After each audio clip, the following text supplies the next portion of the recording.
Graeme's a passionate guy. And, you know, I think where his passion comes out most is when you see him in meetings and he's thinking about something and you know that, you know, he's got something to say and a direct barometer of Graeme's passion in a meeting is how messed up his hair is. I gotta say something, and you know, okay, oh, he's been messing with his hair, we better listen. So he'll get his hands, he'll be thinking long and hard, and then his hair gets up a little high, and then you look over when he's got something to say and his hair's standing up and going, oh, he's got a good one. Oh, yeah.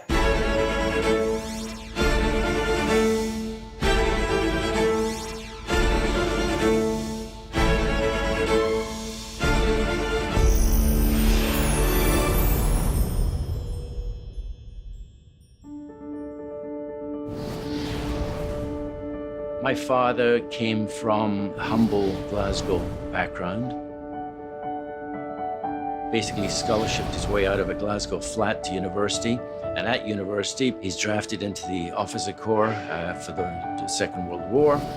And he's off to France. Meets my mother when he comes back from France. Sars, my brother, goes to Egypt. Egypt, no home leave. So at the end of the war, he comes back. He hasn't met his wife for 4 years. He's never met my eldest brother, who's then 4. And he hasn't finished university and he's no money. So talk about pressure. There's a great quote about Scots people. The Scots have antithetical minds. The ability to argue from both sides of an argument. And in my house, that happened all the time. And that actually served me probably well because as the youngest, you're always trying to figure out what everyone's arguing about. So you tended to learn to understand people. And I think that's probably served me really well in time. It probably shaped a lot of who I am. When I first joined Eva's and got involved with them, we had this real estate crisis. We were getting turfed out of a property over on Ordnance Street where we had 10 townhouses, 50 kids. And because I'm in the real estate business, the executive director thinks I will know something about this. I'm drafted to go to City Hall, make depositions to the mayor and councillors, get involved in the whole process. Long and short, that's where, of course, I met Lauren Braithwaite. The first time that I met Graeme was about 10 years ago.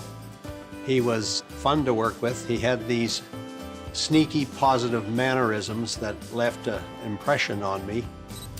Here is a man with a fantastic accent who won't take no for an answer, who is dedicated and passionate, and when you phone him and you need something from him, he is there in a heartbeat. He is, as everyone knows in the industry, a keen sailor. And I remember him walking down the docks wearing these really, really sharp tangerine-colored pants. And I don't think there's anyone who can rock tangerine pants better than Graeme Young. The Eva's Phoenix project is a great project. It inspired Graeme and I initially when we were setting goals and working with the Eva's people.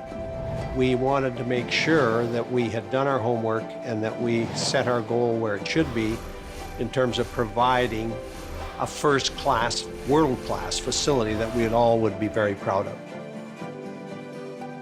Being on the board of Eva's, I was chair of fundraising. I've been supported tremendously by the real estate industry. And there was a level of frustration. We weren't known, and we didn't have a communications committee at that point at Eva's. Very underfunded. The over $12 million that we needed in order to make Phoenix come back to life, in order to move a huge building, that was Graeme. Graeme started the committees and got the right people in place. He was the one that could see the vision that it could happen, and he made it happen. Raising money is basically telling a story, whether it's for the operating budget or it's for building this facility. And what I learned quickly was what the story is, and the story resonates. It's about youth and giving youth a second chance.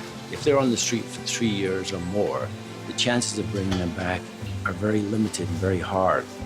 So when you go and tell people the story of what EVA's is about, it's an organization to change lives, reshape them, help educate them. They can actually turn around, be independent, and have successful lives. What we do here is we're a full-service digital printing facility, but we're also a training program for homeless and at-risk youth.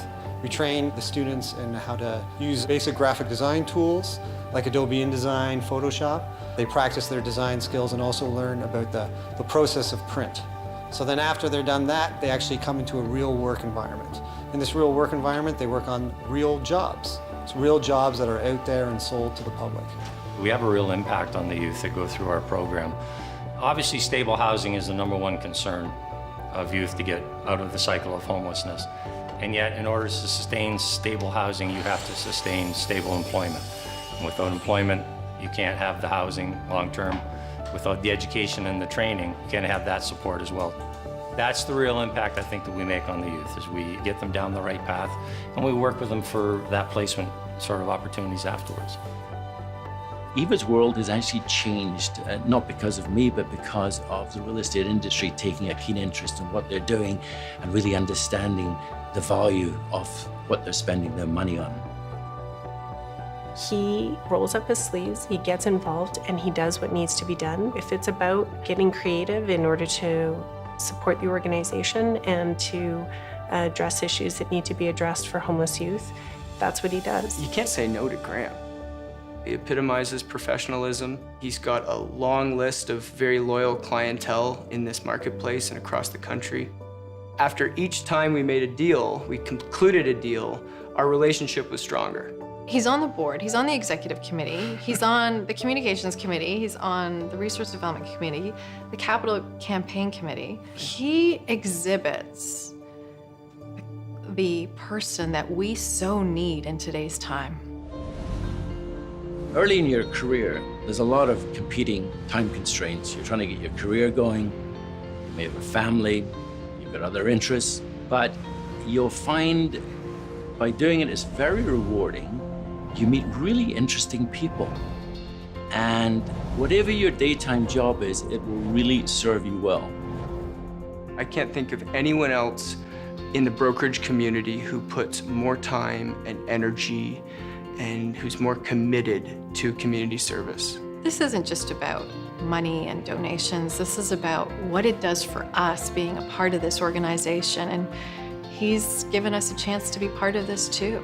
I think it's part of his DNA. It's his personality to give back. That's the nature of who he is.